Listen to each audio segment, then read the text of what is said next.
الحمد لله الذي أنعم بنا وأعاننا على المسلمين يسون الكافرين. وأما بعد معاشر المسلمين عباد الله، واليوم الخطبة تكون عن نحو يقول أبو عرفة ماشي هذه. والحمد لله الذي أصاف سعد أخي وعلى ثلابي. وهذه حق الشريعة، هذا يضنا وزاوطونا فيه أيضا، هذه مشكلة. وساري سر هذه هنا. نشوف الخطبة هؤلاء. حبيتني كذاب لن حبيت يا الله، دحمنا البلاء والمصايب. أنا لولاك ما ثوبي مرق يا أخي.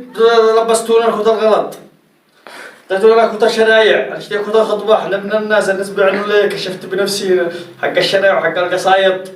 هذا خطيبة ولا فنان؟ ايوه اشتي قد فضحتوا بنا كلين. الله حق. الله أكبر عليكم. يلا قيم الصلاة يا صاحبنا.